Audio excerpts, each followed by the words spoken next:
Ama tedavim benim inanın buralarda oldu yani. Hep böyle kendimi attım buralara. Böyle yerler. Neresi olduğu çok önemli değil. Ayağın toprağa basması önemli. Türkiye'nin lider su arıtma markası Aura Sebilon Unique sunar.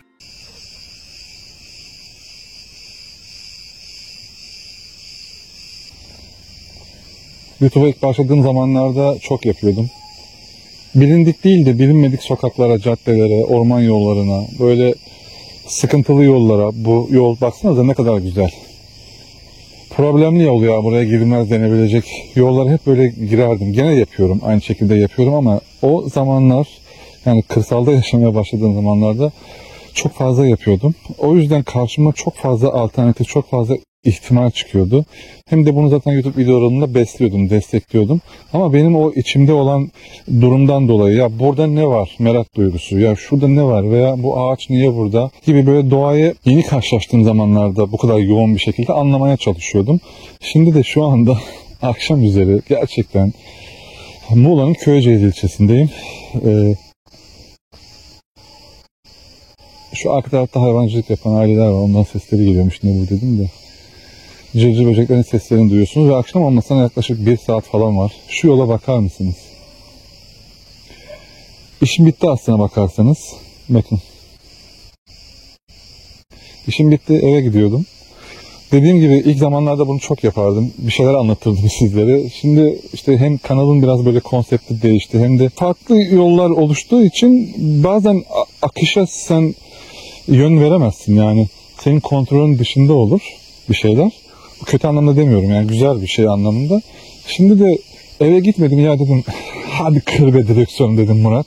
Bu yolu ben çok seviyorum, Bayraklı yol. Köyceğiz'de şu an sizin baktığınız yolun en sonunda göl var arkadaşlar. Köyceğiz gölümüz var ya, oraya doğru çıkan yol. Hatta suyun birleştiği yer vardı orada. Böyle bir yerdeyim. Dedim ki sohbet edelim. Aslına bakarsanız düşündüğüm bir şeyler var. Bazı serileri başlatmak istiyorum. Yani ara ara hem böyle sohbet mahiyetinde falan bilinçlendirici, benim de bilgim ve tecrübelerim ve gördüklerim dahilinde harmanlayarak, o ne diyor? İşte her yerde bir şeyler var yani, hem yılan çıkabiliyor, kertenkele çıkabiliyor, her şey var. Böyle videolar çekeyim diyorum aslına bakarsanız, sohbet edelim. Ben de eve gidene kadar hanım da ekmek siparişi verdi. Ekmek aldı gelirken. Eve gidene kadar, hava kararına kadar şöyle hem sizin dinleneceğiniz. Empati yapmayı çok seviyorum. Anlattığım kişi, şu anda beni izleyen, dinleyen kim varsa hemen hemen ne durumlarda, hangi sıkıntılarda, hangi baskılar altında olduğunuzu ben tahmin edebiliyorum tabii ki. Şu anda bir derenin kenarındayım. O yüzden yüksek empatiyle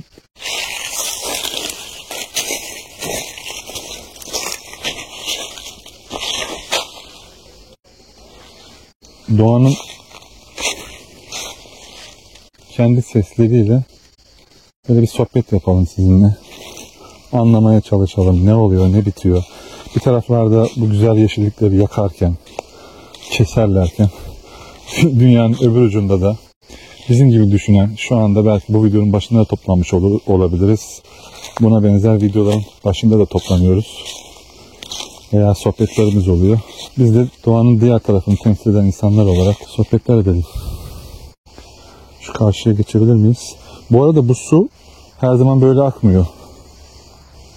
Çok bol akıyor. Suyun içine girebiliyoruz hatta. Şu anda mevsim gereği ben karşıya geçeceğim ama. Batar mı acaba burası ya? Şu an mevsim gereği bu şekilde akıyor ama herhalde ben ayağımı yapabilirim ya. Şurası ayakkabıya uymuyor. Ama geçmek de istiyorum aslına bakarsanız. Geçeyim ya, ne olacak sanki. Allah! Buralar normalde su. Buraları bir görseniz, baksanıza şuralara. Buralar böyle benim değil de hemen hemen böyle yani diz kapağıma falan gelebilecek şekilde su oluyor burası. Ya siz de böyle dinlenin. Hem de böyle doğanın benim üzerinde çok etkisi oldu. Son 7 yıldaki hayatsal dönüşümümde, kafa yapımda dönüşümümdeki etkisiyle çok fazla etkisi oldu. Tabii doğaya dönen insanlar var, dönmeye çalışan insanlar var, dönemeyen insanlar var ama doğaya dönenleri düşündüğümüzde aslında yani insanoğlunun yüzyıllar boyunca yaşadığı orijinal alana dönüyorlar. Orijinal mekana dönüyoruz aslında. Köklerimiz bizim bu zaten. Yani yeni bir şey değil yani. Modern yaşama baktığımızda ama şehirlerdeki o hıza, o betona, beton görüntüsüne, o koca koca apartmanlara, o baskıya öyle bir alıştık ki toprağın o kokusu, ağaçların o sesi,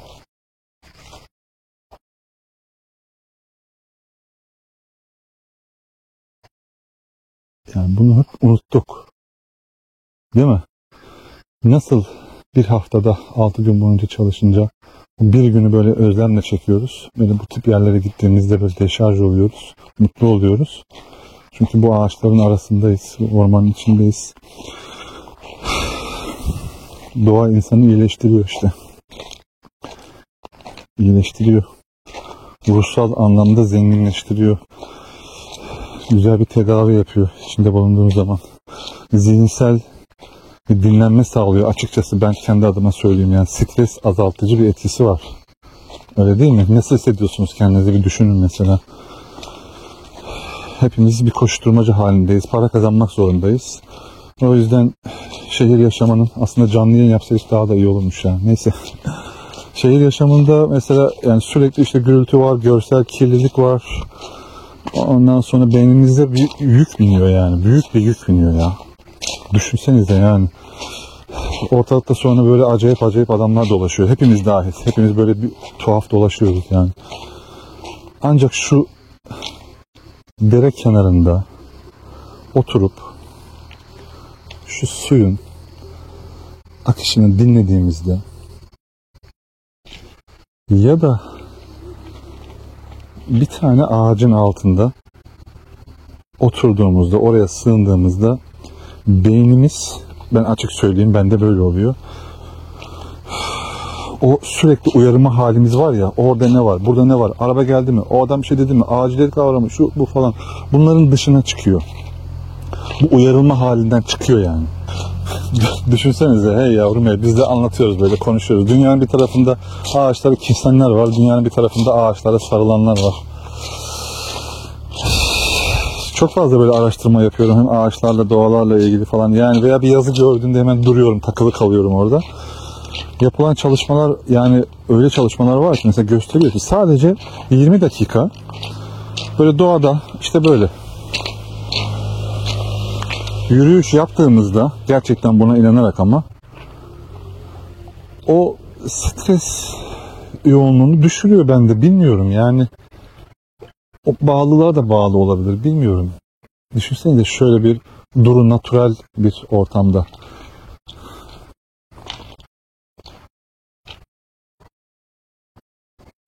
Stresi azaltıyor işte.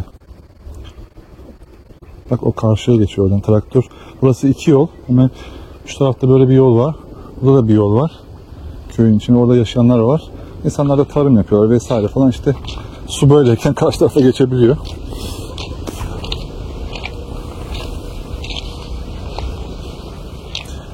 Şuraya bakın. Bir oraya yürüyoruz bu arada da. Sohbet olsun, biraz dinlenin ya.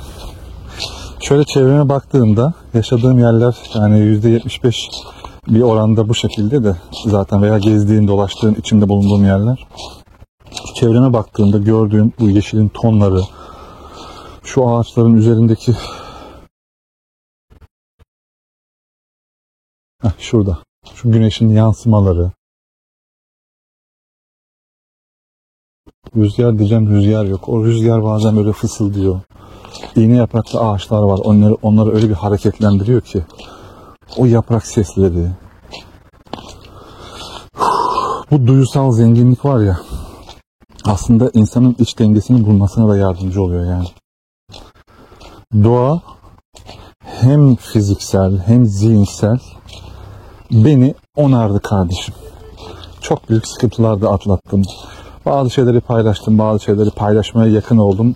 Bazı şeyleri hiç anlatmadım, anlatmayacağım. Ama ben tedavimi bu doğanın içinde, buralarda böyle aylak tabiri caizse boş gezerek atlattım yani.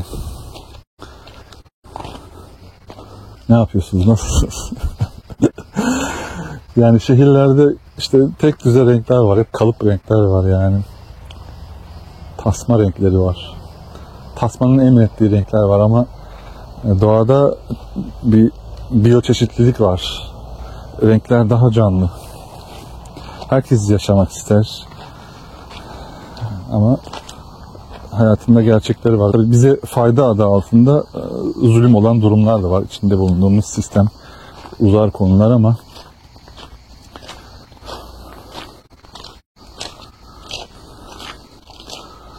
bu dediğim gibi bu doğanın renkleri insanın psikolojisini çok etkiliyor. Olumlu anlamda. Unuttuk tabii. Bağımız koptu doğayla yani. Koparıldık. O bağ yok abi. Yok. O bağımız kopmuş ki kaldı ki o haber bültenlerinde, sosyal medyada karşımıza böyle saçma sapan, çok özür diliyorum, çok fazla böyle şu anda gerilmeye bir şeyim yok da hani gerilmeden, sizlere de gelmeden söylemeye çalışayım. Yani çok enteresan bir şekilde bırak ağacı sevmeyi, ağacın yanından geçerken ağacı kırıyor, böyle kafasına göre bir hareket yapan tipler çoğaldı memlekette yani. Zarar veriyor doğaya. Ne bileyim, çok başka bir yere geldi de konu başka yerlere gider. Şunu söyleyebilirim size somut olarak, elde tutulur bir durum olsun.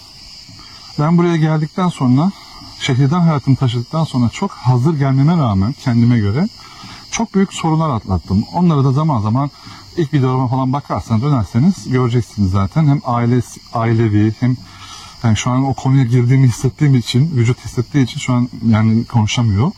O derece.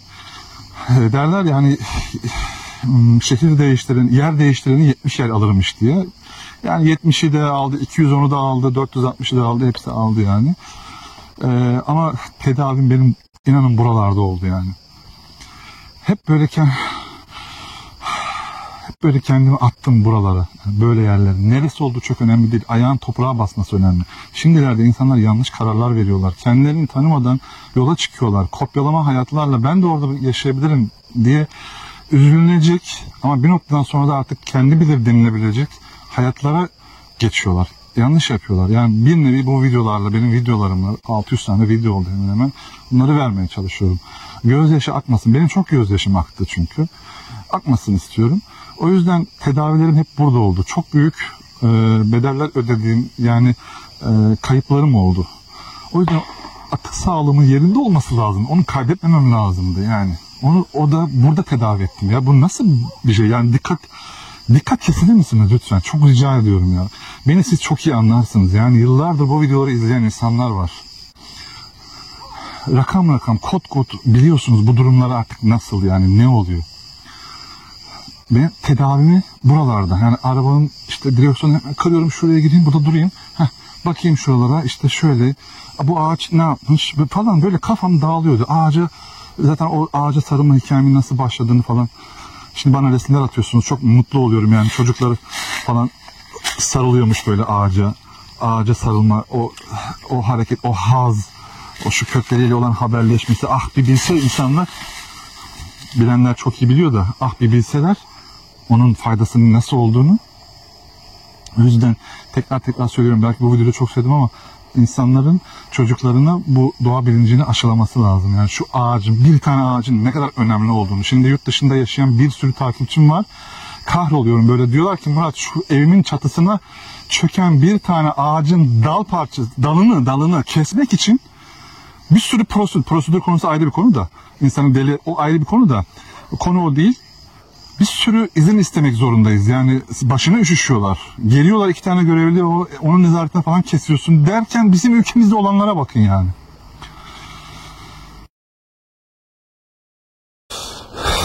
Ama unutturuldu. Yani bu sistem bize unutturdu bu durumu. Aslında kendimizi şehirdeki düzenin dışında hissetmemiz bu köklerimizden kopuşumuzun da bir sonucu yani. Böyle hissettirildiğimiz için böyle oluyor. Eğer doğayla olan bu bağı yeniden kurabilirsek hadi buyur işte. Huzur kapıları açık. Aynı zamanda daha bilinçli bireyler haline geliyoruz. Yani düşünsenize ağacı, hayvanı, doğayı, insanı seven insandan zarar gelir mi? Benim ölçüm bunlar. Çoğu videoda söyledim. Toprakla temas eden insan oradan bir şey beklentisinde olan insandan zarar gelir mi? Yani o süreçte yaşadıkları o farkındalıklar o insanın mutluluk düzeyini belirliyor. Bunlardan tamamen yoksun olanlar, bu durumlardan bahseden insanları nasıl anlayabilir? Anlayamıyorlar işte yani zaten. Yani bana göre bir öğretmen oldu doğa. Benim öğretmenim oldu açıkçası. Baksanıza, hani doğa bir okul diye bir laf var ama çok klişe bir laf ama doğru abi. Sürekli böyle aynı yerde geziyoruz ama sohbet ediyoruz, konuşuyoruz işte ya. Şu yanında bulunduğum dereye bakın mesela. Yani altta taşlar var görüyorsunuz mesela. Bak küçüklü, büyüklü, irili, ufaklı taşlar var ama o su bak bir şekilde yol bulup akmaya devam ediyor. İşte insanoğlunun hayatında da böyle yani. Ben buna benzer bir hayat yaşadım yani. Çoğumuz yaşamışızdır. Bu sistemde böyle yaşamayan var mıdır? Baksanıza. Bir şekilde yol bulup devam ediyor. Ya çok benzerliğimiz yok mu ya şu derenin akışıyla? Hayatımızın çok benzerliği yok mu? O taşlar engel. Bizim hayatımızda da engeller var. Yani neler var neler. Gerek ailevi, gerek fiziksel, gerek çalıştığımız iş gereği, gerekse sistemimizi dayatırdıklarıyla ilgili çok engel var. Ama bir şekilde biz yolumuzu buluyoruz ya. Bir şekilde gidiyoruz, devam ediyoruz. Baksanıza o derenin suyu da böyle akıyor, gidiyor. Hayatın ta kendisi yani. Ne kadar engelle karşılaşırsak karşılaşalım bir yol bulup ilerlemek mümkün ya. Umutlu olmak lazım ya. Umutlu olmak lazım. Etrafında böyle suratı asık insan görmek istemiyorum. Elde değil tabii ki. Bazı şeyler mecbur. Yapacak bir şey yok ama hep de umutlu olmak lazım ya. Sanki başka yapacak bir şeyimiz var mı yani? Başka çareniz var mı Allah aşkına ya? Var mı başka bir çaremiz? Yok. O zaman umutlu olalım. Umutlu olmaya çalışalım yani. Bilmiyorum ya sizi sıktım mı bilmiyorum da. Şöyle ben geldiğim yerden karşıya geçeyim. Allah Allah. Allah Allah Allah Allah. Battık. Aman batsın. Tamamdır geçtik. Ha sen ne yapıyorsun orada? O neymiş?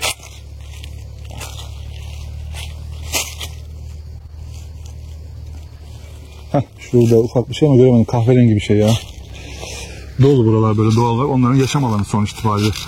Ya işte dediğim gibi çok gezdirdim sizi. Belki sıktım ama bilmiyorum ya. Sıktım mı sıkmadım mı. Böyle bir akşam sohbeti gibi bir şey yapayım dedim.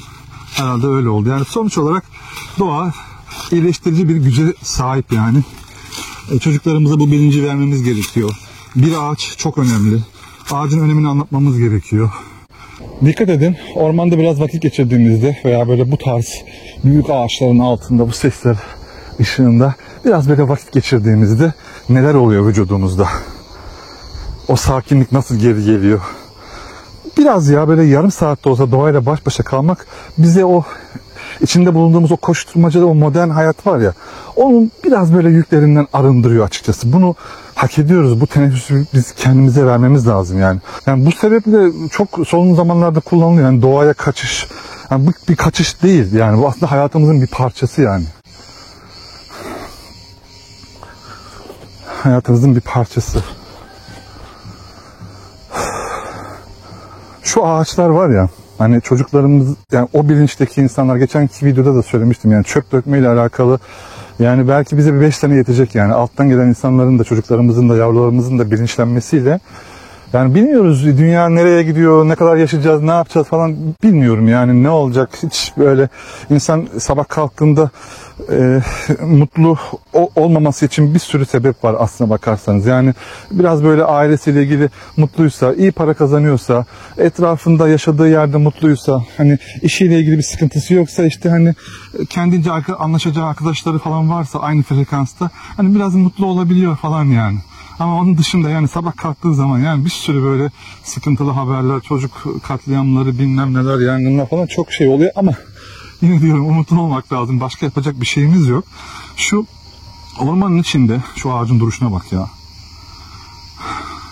Biraz zaman geçirdiğimizde şu ağaçlar var ya, şu ağaçlar normalde baktığınızda sadece şunu bilin ama bununla ilgili belki başka bir video yapabilirim. Genel bunun anlatımıyla ilgili. Fitonsit denen bir madde salgılıyor. Yani bu ağaçlar bu maddeyi üzerindeki bulunan mikroorganizmalar için salgılıyor. Yani koruma mekanizması oluşturuyor kendine. Anlatabiliyor muyum? Ama o oluşturduğu mekanizma, o yağ, o aeroseller insan için faydalı. Nasıl geliyor kulağa? O yüzden Japonların bu, hani ben ilk videolarımda bilinçsiz bir şekilde ağaçlara sarılıyordum ya, yaşadığım bir şey vardı, onu anlatmıştım, işte okullara gittiğimde konuşuyordum falan vesaire. Yani o hissettiğim hisle ilgiliydi. O Şirin Yoku orman banyosu deniyor. Yani ormanda geçirdiğim vakitle ilgili. Ormanın seslerini dinlemekle ilgili. Akışı görmekle ilgili. O yaprakların, o doğanın, o suyun hareketlerini görmekle ilgili. Ona orman banyosu deniyor. O yüzden rahatlıyor insan. Hafifliyor. O ağaçların salgıladığı, bizim görmediğimiz, yani o koku duyarız ya bir tane. O koku, o ağacın salgıladığı o yaş hava, o koku böyle elde tutulur bir şey değil ama hissedersin, bu dersin. İki arkadaş konuşurken bu kokuyu birbirine anlatamaz ama bu dersin işte yani. O koku elde tutulur görülür bir şey değil ama onun salgıladığı yağ diyelim, yani ondan dolayı sen rahatlık hissediyorsun. Bağışıklık sistemine, bu bilimsel makaleleri var, araştırın, çok baktım. Şu an burada yazıyor. Buraya girip tonsit diye arattırdığınızda bilimsel makalelere de ulaşırsınız yani. Çok önemli ya.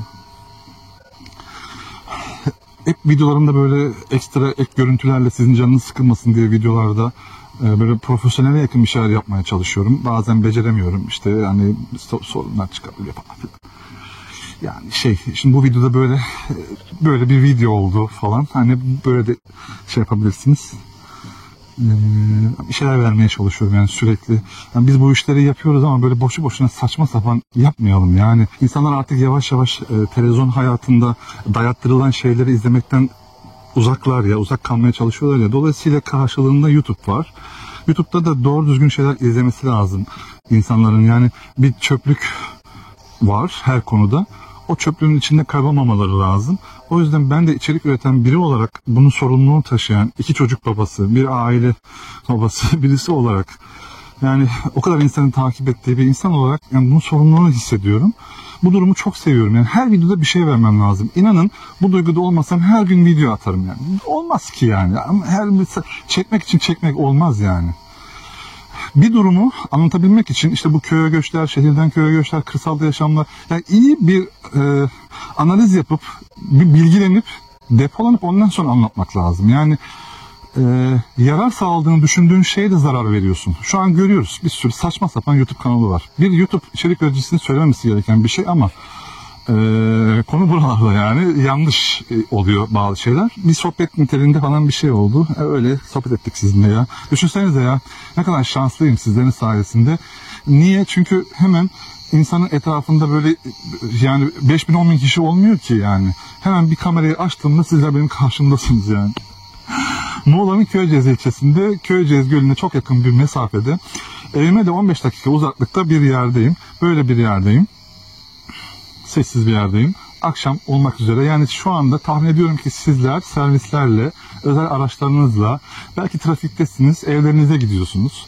Belki de şu an oturuyorsunuz, geldikten sonra akşam yemeği zamanında izliyorsunuz. Belki kahvaltıda izliyorsunuz ama her nerede izliyorsanız izleyin.